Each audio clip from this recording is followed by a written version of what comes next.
Hi all. കേരളത്തിൽ നിങ്ങൾക്ക് P G ചെയ്യാനാണോ ആഗ്രഹം? എങ്കിൽ ഇതാ കാലിക്കറ്റ് യൂണിവേഴ്സിറ്റിയുടെ എൻട്രൻസ് എക്സാം എഴുതിക്കൊണ്ട് പി ജിക്ക് അഡ്മിഷൻ എടുക്കാൻ പറ്റും.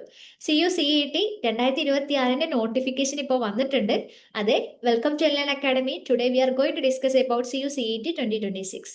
P G programmes, integrated P G programmes, BPEd, MPEd, PPS integrated, LLM പോലത്തെ കോഴ്സുകളാണ് നമുക്ക് ഈ ഒരു എൻട്രൻസ് എക്സാം എഴുതിക്കൊണ്ട് നമുക്ക് കാലിക്കറ്റ് യൂണിവേഴ്സിറ്റിയിൽ അഡ്മിഷൻ എടുക്കാനായിട്ട് പറ്റുക. സോ അപ്ലൈ ചെയ്യാൻ ഉദ്ദേശിക്കുന്ന ആളുകൾക്കുള്ള ഒരു വീഡിയോ ആണിത്.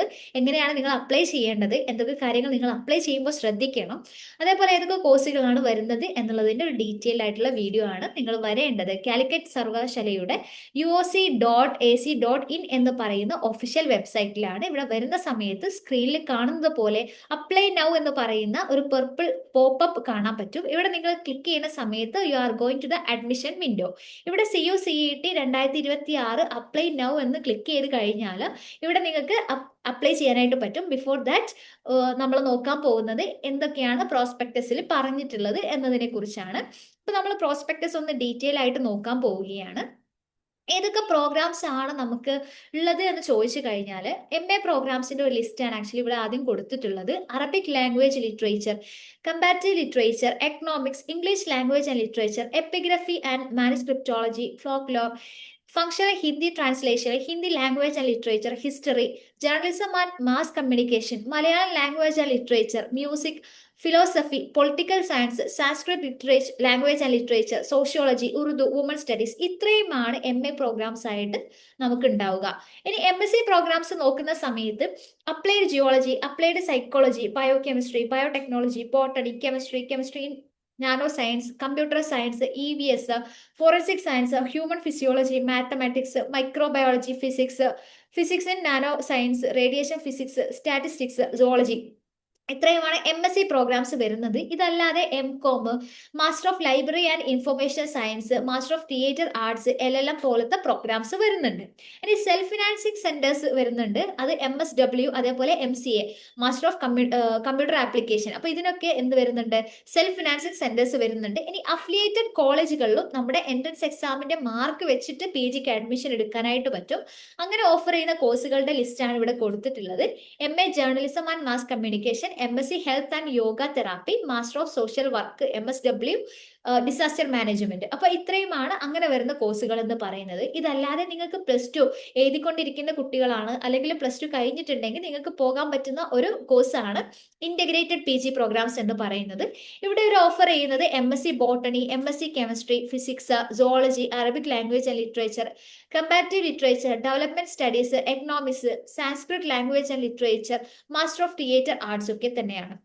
ഇനി ഫിസിക്കൽ എഡ്യൂക്കേഷൻ പ്രോഗ്രാംസ് നോക്കുമ്പോൾ അവിടെ MPEd ഉണ്ട്, അതേപോലെ BPEd ഉണ്ട്. അതല്ലാതെ ഇന്റഗ്രേറ്റഡ് BPS കോഴ്സും അവരവിടെ പ്രൊവൈഡ് ചെയ്യുന്നുണ്ട്. അപ്പൊ ഇത്രയാണ് അവിടുത്തെ കോഴ്സുകൾ എന്നുള്ളതിനെ കുറിച്ച് നിങ്ങൾക്ക് ഒരു ഐഡിയ കിട്ടിയിട്ടുണ്ടാകും. ഓക്കെ, ഇനി നമ്മൾ നോക്കാൻ പോകുന്നത്, നമുക്കറിയാം ഓൺലൈൻ രജിസ്ട്രേഷൻ ഓൾറെഡി സ്റ്റാർട്ട് ചെയ്തു എന്നതിനെ കുറിച്ച് ഞാൻ പറഞ്ഞു.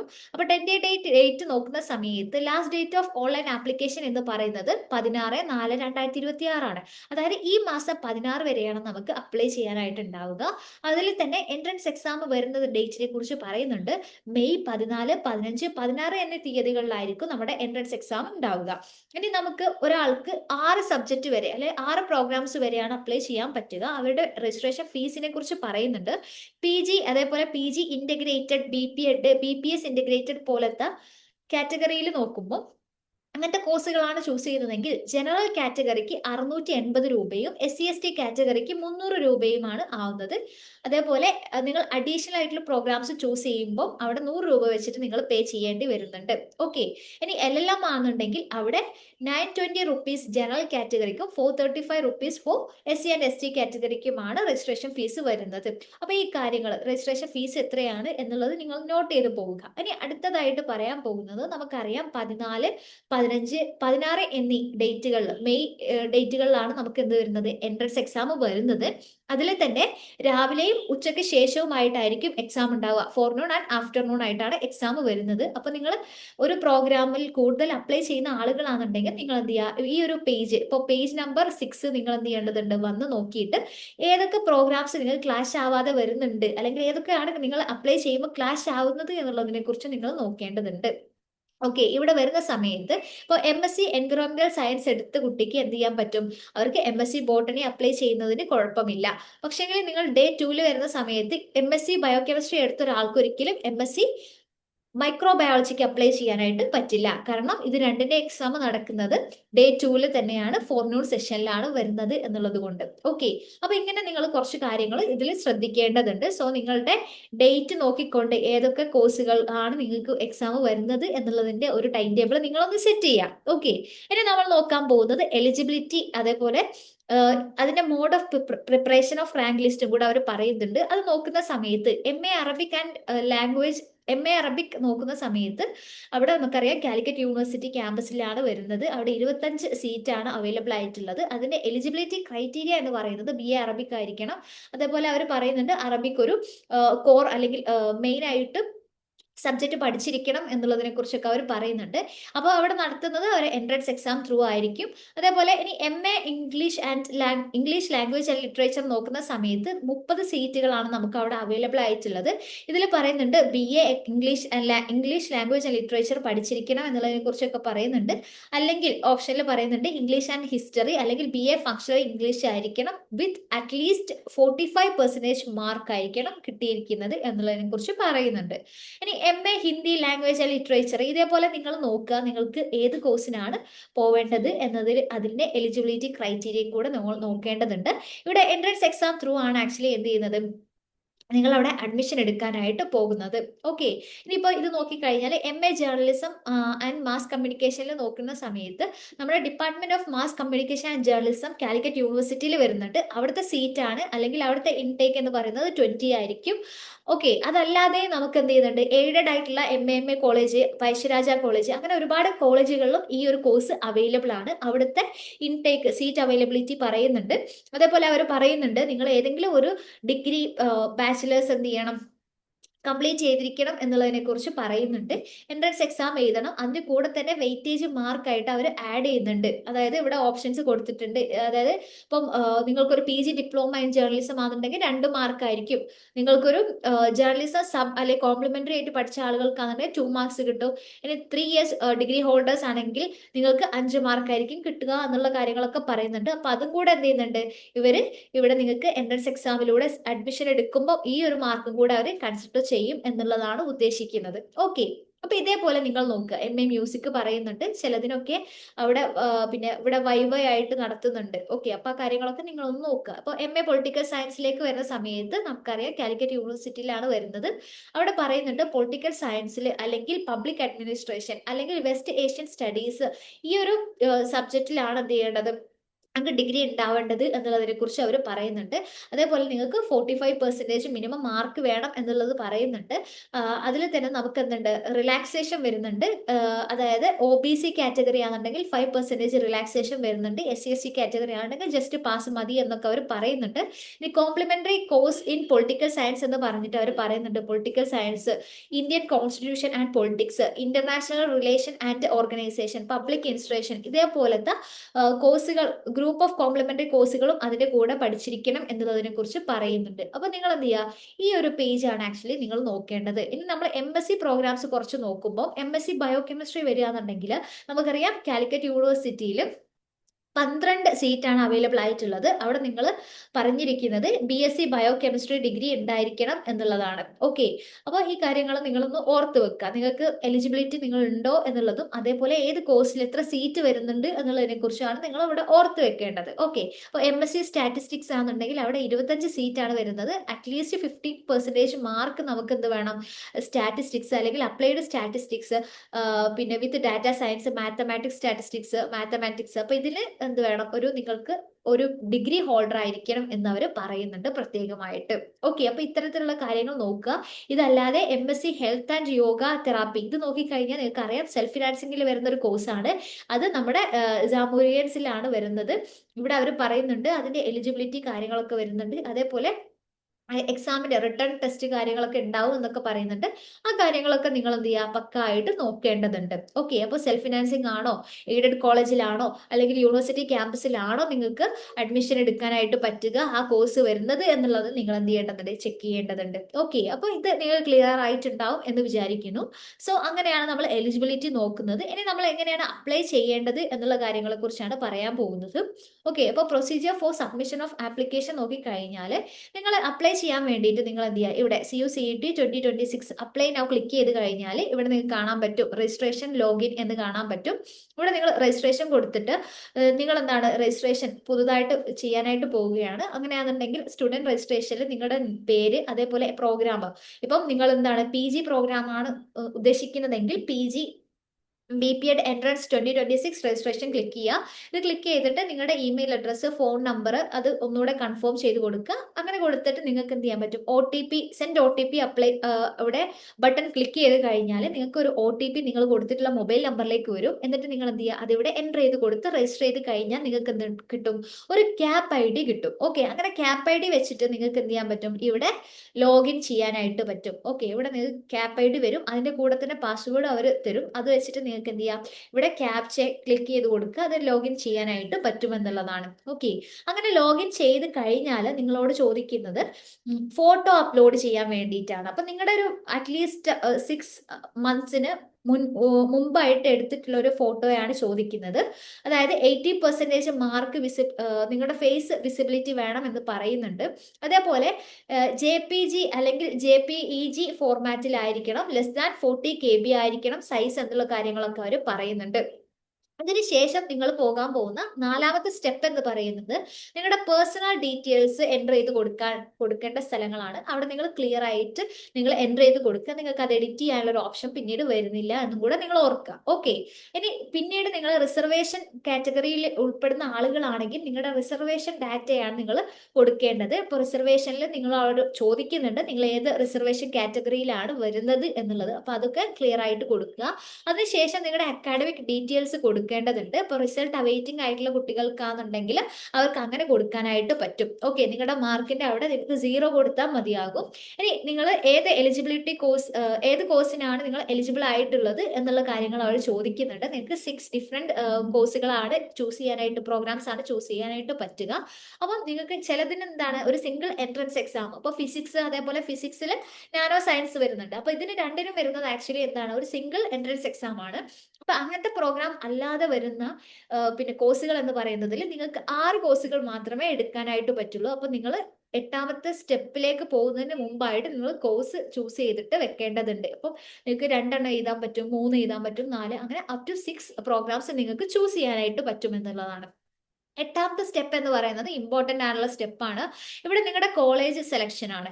ഓക്കെ, അപ്പോൾ അതായത് നിങ്ങളിപ്പോൾ കാലിക്കറ്റ് യൂണിവേഴ്സിറ്റി ആണെന്നുണ്ടെങ്കിൽ അവിടുത്തെ ഡിപ്പാർട്ട്മെന്റ് നിങ്ങൾക്ക് ചൂസ് ചെയ്യാൻ പറ്റും. പിന്നെ നിങ്ങൾക്ക് ഇപ്പോൾ സെൽഫ് ഫിനാൻസിങ് സെന്റേഴ്സ് നിങ്ങൾ നോക്കുന്നുണ്ടെങ്കിൽ അത് നിങ്ങൾക്ക് കൊടുക്കാനായിട്ട് പറ്റും. അതേപോലെ അഫിലിയേറ്റഡ് കോളേജ് നമ്മളിപ്പോൾ ഓൾറെഡി കുറച്ച് ലിസ്റ്റ് കണ്ടു അല്ലെ, അങ്ങനെ അഫിലിയേറ്റഡ് കോളേജുകളിൽ വരുന്ന കോഴ്സുകളിലാണ് നിങ്ങൾ പോകാൻ ഉദ്ദേശിക്കുന്നതെങ്കിൽ അത് നിങ്ങൾക്ക് ലിസ്റ്റിൽ കൊടുക്കാനായിട്ട് പറ്റും എന്നുള്ളതാണ്.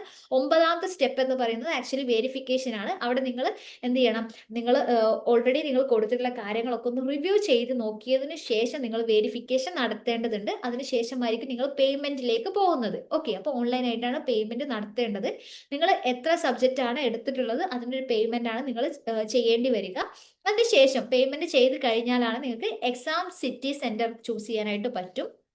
ഇവിടെ നോക്കിക്കഴിഞ്ഞാൽ നിങ്ങൾക്ക് അവിടെ സെന്റേഴ്സ് വരും. അപ്പോൾ നിങ്ങൾക്ക് അടുത്ത് വരുന്ന സെന്റർ എവിടെയാണോ അത് വെച്ച് കൊടുക്കാനായിട്ട് പറ്റും. അതിനുശേഷം നിങ്ങൾ അത് ഒരു ആപ്ലിക്കേഷൻ പ്രിന്റ് ഔട്ട് എടുത്തിട്ട് നിങ്ങളുടെ കയ്യിൽ സൂക്ഷിക്കേണ്ടതുണ്ട്. ഓക്കെ, അപ്പോൾ ഈ രീതിയിലാണ് നമ്മുടെ ആപ്ലിക്കേഷന്റെ പ്രൊസീജിയേഴ്സ് വരുന്നത്. അതേപോലെ തന്നെ നിങ്ങൾക്ക് 1 ടൈം എഡിറ്റ് ചെയ്യാനുള്ള ഒരു ഓപ്ഷനും കൂടെ വരുന്നുണ്ട്. അപ്പോൾ നിങ്ങൾ എഡിറ്റ് ചെയ്യുന്ന സമയത്ത് അവിടുത്തെ കോഴ്സ്, അതേപോലെ ഏതൊക്കെ കോളേജ് നിങ്ങൾ സെലക്ട് ചെയ്തിട്ടുണ്ട്, എക്സാമിനേഷൻ സെന്റർ സിറ്റി, ഇങ്ങനത്തെ സാധനങ്ങൾ മാത്രമേ നിങ്ങൾക്ക് അവിടെ എന്ത് ചെയ്യാൻ പറ്റുള്ളൂ, എഡിറ്റ് ചെയ്യാനായിട്ട് പറ്റുള്ളൂ എന്നുള്ള കാര്യം കൂടെ നിങ്ങൾ ശ്രദ്ധിക്കേണ്ടതുണ്ട്. ഓക്കെ, എഡിറ്റ് ചെയ്ത് ശേഷം നിങ്ങൾ അത് ഈ ഒരു ആപ്ലിക്കേഷൻ പ്രിന്റ് ഔട്ട് എടുത്ത് വീണ്ടും സൂക്ഷിക്കേണ്ടതുണ്ട്. ഇനി എൻട്രൻസ് എക്സാമിനേഷന്റെ സിറ്റി വരുന്നത് തിരുവനന്തപുരം വരുന്നുണ്ട്, തൃശ്ശൂർ, പാലക്കാട്, മലപ്പുറം, കോഴിക്കോട്, വയനാട്, കണ്ണൂർ എന്നീ ഡിസ്ട്രിക്ട്സിലായിരിക്കും നമുക്ക് സെന്റർ ഉണ്ടാവുക എന്നവർ പറയുന്നുണ്ട്.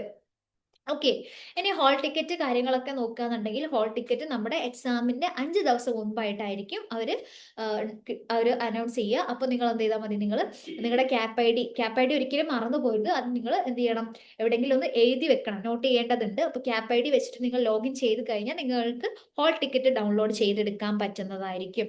ഓക്കെ. അപ്പൊ ഇത്രയാണ് നിങ്ങൾ നമ്മൾ രജിസ്റ്റർ ചെയ്യേണ്ട കാര്യങ്ങളെ കുറിച്ച് പറയാനുള്ളത്. അപ്പൊ നിങ്ങളിത് അപ്ലൈ ചെയ്ത് കഴിഞ്ഞാൽ നിങ്ങൾക്ക് എന്ത് ചെയ്യാൻ പറ്റും, അപ്പൊ നിങ്ങൾ എക്സാമിന്റെ ഇപ്പോൾ പ്രീവിയസ് ഇയർ ക്വസ്റ്റ്യൻ പേപ്പർ ഒക്കെ കാണാനായിട്ട് പറ്റും. ഇപ്പോൾ നിങ്ങൾ ഇവിടെ വന്നു കഴിഞ്ഞാൽ ഈ ഒരു ഫ്ലാഷ് ന്യൂസിൽ വന്നു കഴിഞ്ഞാൽ ഇവിടെ നിങ്ങൾക്ക് എൻട്രൻസ് സാമ്പിൾ ക്വസ്റ്റ്യൻ പേപ്പർ ഉണ്ട്. ഓക്കെ. ഇവിടെ നിങ്ങൾ ക്ലിക്ക് ചെയ്ത് കഴിഞ്ഞാൽ ഇതാകണ്ടോ, കോഴ്സുകളിൽ അവർ ഇയർ വൈസ് ആയിട്ട് അവർ ക്വസ്റ്റ്യൻ പേപ്പർ കൊടുത്തിട്ടുണ്ട്.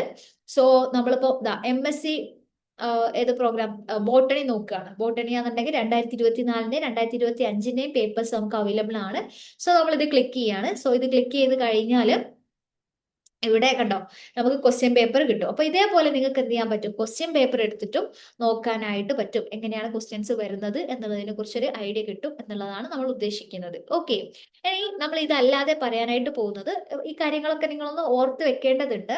അതേപോലെ എൻട്രൻസ് എക്സാം എന്ന് പറയുന്നത് നമുക്കറിയാം, അവിടെ multiple choice questions MCQ type ആയിരിക്കും ക്വസ്റ്റ്യൻസ് ഉണ്ടാവുക. സോ അവിടെ നെഗറ്റീവ് മാർക്ക് വരുന്നുണ്ട് എന്നുള്ളത് ഓർക്കുക. എന്നാൽ ചില കോമ്പിനേഷൻസിൽ ആയിട്ട്, അതായത് ചില കോഴ്സിൽ കോമ്പിനേഷൻ വരുന്നുണ്ട്, അവിടെ ഒബ്ജക്റ്റീവ് ടൈപ്പും ഡിസ്ക്രിപ്റ്റീവ് ടൈപ്പ് ആയിട്ടുള്ള ക്വസ്റ്റ്യൻസ് കാണാം. അങ്ങനെ വരികയാണെന്നുണ്ടെങ്കിൽ അവിടെ നെഗറ്റീവ് സ്കോർസ് ഉണ്ടായിരിക്കില്ല എന്നുള്ളതാണ്. ഓക്കെ. അപ്പൊ ഇത്രയും കാര്യങ്ങളാണ് നിങ്ങൾ ശ്രദ്ധിക്കേണ്ടത്. ഇതല്ലാതെ പറയാനുള്ള കാര്യം എന്താണെന്ന് വെച്ച് കഴിഞ്ഞാൽ റിസർവേഷൻ കാറ്റഗറിയാണ്. അതായത് ഇപ്പം socially and economic educationally backward classes SC BC category വരുന്നുണ്ട്. അതേപോലെ അതല്ലാതെ ഒരുപാട് കാറ്റഗറി വരുന്നുണ്ട്. അതിന്റെ ലിസ്റ്റ് ഇതാ ഇവിടെ കൊടുത്തിട്ടുണ്ട്, ഞാൻ കാണിച്ചു തരാം. ഇതാണ് നമ്മുടെ ടോട്ടൽ സീറ്റിനെ നമ്മൾ എന്ത് ചെയ്തിട്ടുണ്ട്, റിസർവേഷൻ കാറ്റഗറിയുടെ അടിസ്ഥാനത്തിൽ അത് ഡിവൈഡ് ചെയ്തിട്ടുണ്ട്. ഓക്കെ. ഓപ്പൺ കോട്ട എന്ന് പറയുന്നത് മെറിറ്റിന്റെ അടിസ്ഥാനത്തിൽ വരുന്നതാണ്. അങ്ങനെയായിരിക്കും 50% എന്തുണ്ടാവുക, ആളുകൾക്ക് പോകുന്നത്. ഓക്കെ. ഇനി socially and educationally backward class SC BC കാറ്റഗറിയിലാണ് ഈയവ, തീയ, ബില്ലവയ, മുസ്ലിംസ്, ലാറ്റിൻ കത്തോലിക്, ഇങ്ങനെ ഒരുപാട് കേട്ടോ, other backward Christians, other backward Hindus ഒക്കെ വരുന്നത് ഇങ്ങനെയായിരിക്കും. അതിൽ തന്നെ 20% ആണ് വരുന്നത് ഓൾ ടുഗദർ ആയിട്ട് ഈ ഒരു SC BC കാറ്റഗറിയിൽ. അതിൽ ഇപ്പോൾ പിന്നെ Latin Catholic and other than Anglo Indian ആണെന്നുണ്ടെങ്കിൽ 1% പറയുന്നുണ്ട്. അങ്ങനെ ഓരോ പെർസെൻറ്റേജ് റിസർവേഷനും പറയുന്നുണ്ട്. EWS എക്കണോമിക്കലി വീക്കർ ആയിട്ടുള്ള സെഷൻസിനാണെന്നുണ്ടെങ്കിൽ 10% അവർ പറയുന്നുണ്ട്.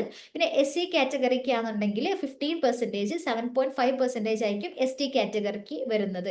അപ്പൊ ഈ രീതിയിൽ അവരെന്ത് ചെയ്യുന്നുണ്ട്, അവർ റിസർവേഷൻ എങ്ങനെയാണ് വരുന്നത് എന്നുള്ളത് പറയുന്നുണ്ട്. ഇതല്ലാതെയും ട്രാൻസ്ജെൻഡേഴ്സിന്, ഫോറിൻ സ്റ്റുഡൻസിന്, ഔട്ട്സ്റ്റാൻഡിംഗ് സ്പോർട്സ് സ്റ്റാർസിനൊക്കെ എന്ത് ചെയ്യുന്നുണ്ട്, അവിടെ സീറ്റ് ഉണ്ട്, സ്പോർട്സ് കോട്ടയൊക്കെ വരുന്നുണ്ട്.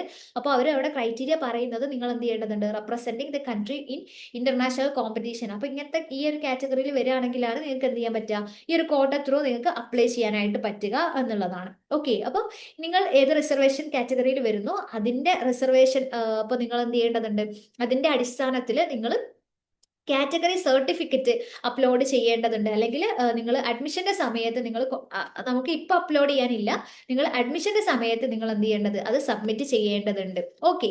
അപ്പൊ ഈ കാര്യങ്ങൾ നിങ്ങൾ ഓർക്കുക. ഇനി മാനേജ്മെന്റ് കോട്ടയാണെങ്കിലൊക്കെ അവർ എന്ത് ചെയ്യുന്നുണ്ട്, അവർ പറയുന്നുണ്ട്, കമ്മ്യൂണിറ്റി കോട്ടയാണെങ്കിൽ നിങ്ങൾ എങ്ങനെയായിരിക്കും അവിടുത്തെ സീറ്റ് ഡിസ്ട്രിബ്യൂഷൻ എന്നുള്ള കാര്യങ്ങളൊക്കെ പറയുന്നുണ്ട്. ഫ്രീ ആണെന്നുണ്ടെങ്കിൽ നിങ്ങളൊന്ന് വായിച്ചു നോക്കേ. ഓക്കെ. വായിച്ചു നോക്കാം. അപ്പൊ ഈ രീതിക്കാണ് അവിടെ ഡിസ്ട്രിബ്യൂഷൻ കാര്യങ്ങളൊക്കെ വരുന്നത്. സോ അത് പല പല കാറ്റഗറിയുടെ കേസായിട്ടാണ് പറയുന്നത്. ഇനി ഇതല്ലാതെ ഓരോ ഡിപ്പാർട്ട്മെന്റിലും അവരെന്തൊക്കെ കാര്യങ്ങൾ ചെയ്തിട്ടുണ്ട് എന്നുള്ള കാര്യങ്ങളെ കുറിച്ച് ഒരു ചെറിയ രീതിയിൽ ഒരു ഇൻട്രൊഡക്ടറി ആയിട്ട് അവർ പറഞ്ഞു വെക്കുന്നുണ്ട്. ഇപ്പൊ അറബിക് ഡിപ്പാർട്ട്മെന്റിലേക്ക് വരുമ്പോൾ അവിടെ MA Arabic, integrated MA Arabic, ഇങ്ങനെ കോഴ്സുകളെ കുറിച്ചൊക്കെ അവർ പറയുന്നുണ്ട്. ഇതേപോലെ നിങ്ങൾക്ക് എന്താ ഒരുപാട്, അപ്പൊ നിങ്ങൾ ഏത് ഡിപ്പാർട്ട്മെന്റിലേക്കാണോ പോകുന്നത് അത് നിങ്ങൾക്ക് നോക്കിയിട്ട് ജസ്റ്റ് ഒന്ന് വായിക്കാനായിട്ട് പറ്റും. ഓക്കെ. അതും ഈ ഒരു പ്രോസ്പെക്റ്റില് അവർ കൊടുത്തിട്ടുണ്ട്. ഇനി നമ്മൾ നോക്കുന്നത് ലാസ്റ്റ് അവർ പറഞ്ഞിട്ടുള്ളത് ഇൻകം സർട്ടിഫിക്കറ്റ് മറ്റു കാര്യങ്ങളെ കുറിച്ചൊക്കെയാണ്. ഇതിൽ ഇനി നമ്മൾ പറഞ്ഞിട്ടുള്ള കോഴ്സിൽ ഉൾപ്പെടാത്ത വേറൊരു കോഴ്സ് ഉണ്ട്. അതാണ് നമ്മുടെ എന്തെന്ന് പറയുന്നത്, MBA കോഴ്സ് എന്ന് പറയുന്നത്. ഓക്കെ. MBA കുറിച്ച് പറയാന്നുണ്ടെങ്കിൽ MBAയിൽ നോക്കിക്കഴിഞ്ഞാൽ MBA IIM കാറ്റ് exam, KMAT exam, CMAT exam through ആണ് ആക്ച്വലി എന്ത് ചെയ്യുന്നത്, അഡ്മിഷൻ എടുക്കുന്നത്. സോ അങ്ങനത്തെ കുട്ടികളും നമ്മൾ ഇവിടെ വന്നിട്ട് അപ്ലൈ ചെയ്യേണ്ടതുണ്ട്. പക്ഷേങ്കിൽ ഒരു മാർക്കിന്റെ അടിസ്ഥാനത്തിലായിരിക്കും നിങ്ങൾക്ക് ഇവിടെ അഡ്മിഷൻ കിട്ടുക എന്നുള്ളതും കൂടെ അവർ എന്ത് ചെയ്യുന്നുണ്ട്, പറയുന്നുണ്ട്. ഓക്കെ, അപ്പൊ അത് അറിയാൻ വേണ്ടിയിട്ട് നിങ്ങൾ ഇവിടെ നോട്ടിഫിക്കേഷനിൽ വന്നു കഴിഞ്ഞാൽ ഉണ്ടോ, MBA 2026 നോട്ടിഫിക്കേഷൻ കം പ്രോസ്പെക്ടസ് കാണാൻ പറ്റും. ഇത് ക്ലിക്ക് ചെയ്താൽ ഇതാ അതിന്റെ last date of online registration എന്ന് പറയുന്നത് 30/4/2026 ആണ് എന്ന് പറയുന്നുണ്ട്. ഓക്കെ, അപ്പോൾ അതേപോലെ ഇതാ KMAT, CMAT, കാറ്റ് പോലത്തെ എക്സാം ആണ് അതും റിലവൻ്റ് ആയിട്ട് വരുന്നത്. ഇപ്പോൾ CMAT ആണെന്നുണ്ടെങ്കിൽ അവിടെ 2026-ൻ്റെതായിരിക്കണം എന്നൊക്കെ അവർ പറയുന്നുണ്ട്. സോ ആ രീതിയിൽ നിങ്ങൾ എന്ത് ചെയ്യുക, ഇതൊന്ന് വായിച്ചു നോക്കുക. ഇനി എൻട്രൻസ് എക്സാം അല്ലാതെ തന്നെ എന്ത് ചെയ്യുന്നുണ്ട്, ഇപ്പം ഡിഗ്രി മാർക്ക്, അതേപോലെ ഗ്രൂപ്പ് ഡിസ്കഷൻ, പേഴ്സണൽ ഇന്റർവ്യൂ, ഇതിന്റെ എല്ലാത്തിനും കൂടെ കംപ്ലീറ്റ് മാർക്കായിട്ടാണ് എന്ത് ചെയ്യുന്നത്, ഇതിന്റെ റാങ്ക് ലിസ്റ്റ് അവർ പബ്ലിഷ് ചെയ്യുന്നത് എന്നുള്ള കാര്യങ്ങൾ പറയുന്നുണ്ട്. ഇതിലും നിങ്ങൾക്ക് കാണാൻ പറ്റും പിന്നെ എങ്ങനെയാണ് റിസർവേഷൻ കാറ്റഗറീസ് കാര്യങ്ങൾ വരുന്നത് എന്നുള്ളത്. ഓക്കെ, അപ്പൊ ഇത്രയാണ് MBA കുറിച്ച് പറയാനുള്ളത്. സോ നമ്മൾ ഓൾമോസ്റ്റ് എല്ലാം കവർ ചെയ്തിട്ടുണ്ട്. സോ നിങ്ങൾ അപ്ലൈ ചെയ്യുന്നതിന്റെ കംപ്ലീറ്റ് ഡീറ്റെയിൽസ് എനിക്ക് ഇവിടെ കാണിച്ചു തരാൻ പറ്റില്ല. അതുകൊണ്ടാണ് നിങ്ങൾ ജസ്റ്റ് രജിസ്ട്രേഷനിൽ പോയിട്ട് നിങ്ങൾ രജിസ്റ്റർ ചെയ്തിട്ട് ലോഗിൻ ചെയ്തിട്ട് ഞാൻ നേരത്തെ പറഞ്ഞ പോലെ ആ ഒരു കംപ്ലീറ്റ് പ്രൊസീജിയേഴ്സ് നമ്മളിവിടെ ഡിസ്കസ് ചെയ്തു. ആ രീതിയിലാണ് നിങ്ങൾ എന്ത് ചെയ്യേണ്ടത്, അപ്ലൈ ചെയ്യേണ്ടത്. ഓക്കെ, ഇനി എന്തെങ്കിലും ഇത് അപ്ലൈ ചെയ്യുന്നതുമായിട്ട് ബന്ധപ്പെട്ട് എന്തെങ്കിലും ഡൗട്ട് കാര്യങ്ങൾ ഉണ്ടെങ്കിൽ നിങ്ങൾക്ക് എന്ത് ചെയ്യാൻ പറ്റും, എല്ലാണുമായിട്ട് കോൺടാക്ട് ചെയ്യാൻ പറ്റും. അപ്പം അത്രയേ ഉള്ളൂ. Thank you for listening. എന്തെങ്കിലും ഡൗട്ട് ഉണ്ടെങ്കിൽ കമന്റിൽ ചോദിക്കാം കേട്ടോ. Okay, thank you.